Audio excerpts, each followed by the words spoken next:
നിയമാവർത്തനം അധ്യായം 10. വീണ്ടും ഉടമ്പടി പത്രിക. കർത്താവ് എന്നോട് അരുളി ചെയ്തു, ആദ്യത്തേതുപോലെ 2 കൽപ്പലകകൾ വെട്ടിയെടുത്തുകൊണ്ട് മലയുടെ മുകളിൽ എൻ്റെ അടുത്ത് വരിക. മരം കൊണ്ട് ഒരു പേടകവും ഉണ്ടാക്കുക. നീ ഉടച്ചു കളഞ്ഞ ആദ്യത്തെ പലകകളിലുണ്ടായിരുന്ന വാക്കുകൾ ഞാൻ അവയിൽ എഴുതും. നീ അവ ആ പേടകത്തിൽ വയ്ക്കണം. അതനുസരിച്ച് കരുവേല മരം കൊണ്ട് ഞാൻ ഒരു പേടകമുണ്ടാക്കി.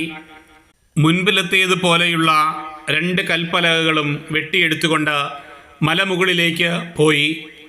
ജനത്തിൻ്റെ സമ്മേളന ദിവസം നിങ്ങളുടെ ദൈവമായ കർത്താവ് മലയിൽ വെച്ച് അഗ്നിയുടെ മധ്യത്തിൽ നിന്ന് നിങ്ങളോട് അരുളി ചെയ്ത 10 പ്രമാണങ്ങളും ആദ്യത്തേതുപോലെ ആ പലകകളിൽ എഴുതി എനിക്ക് തന്നു. പിന്നീട് ഞാൻ മലയിൽ നിന്ന് ഇറങ്ങി വന്നു. ഞാൻ ഉണ്ടാക്കിയ പേടകത്തിൽ ആ പലകകൾ നിക്ഷേപിച്ച് കർത്താവ് എന്നോട് കൽപ്പിച്ചതുപോലെ അവ അതിൽ സൂക്ഷിച്ചിരിക്കുന്നു. ഇസ്രായേൽ ജനം യാക്കാൻ്റെ മക്കളുടെ കിണറുകളുടെ സമീപത്തു നിന്ന് മോസോയിലേക്ക് യാത്ര ചെയ്തു. അവിടെ വെച്ച് അഹറോൻ മരിച്ചു. അവിടെ തന്നെ അവനെ സംസ്കരിക്കുകയും ചെയ്തു. അവന് പകരം മകൻ എലയാസർ പുരോഹിത ശുശ്രൂഷ ഏറ്റെടുത്തു. അവിടെ നിന്ന് അവർ ഗുദ്ഗോദായിലേക്കും ഗുദ്ഗോദായിൽ നിന്ന് അരുവികളുടെ നാടായ യോത്ബാത്തായിലേക്കും യാത്ര ചെയ്തു.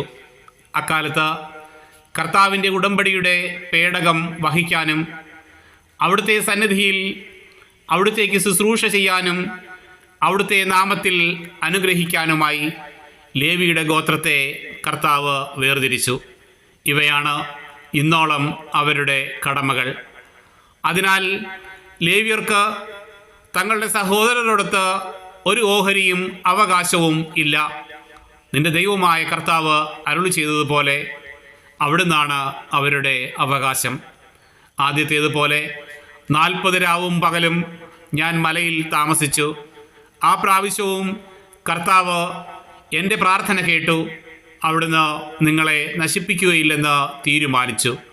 കർത്താവ് എന്നോട് അരുളി ചെയ്തു, ഞാൻ അവർക്ക് കൊടുക്കാമെന്ന് അവരുടെ പിതാക്കന്മാരോട് ശപഥം ചെയ്തിട്ടുള്ള ദേശം അവർ പോയി കരസ്ഥമാക്കേണ്ടതിന് നീ എഴുന്നേറ്റ് അവരെ നയിക്കുക.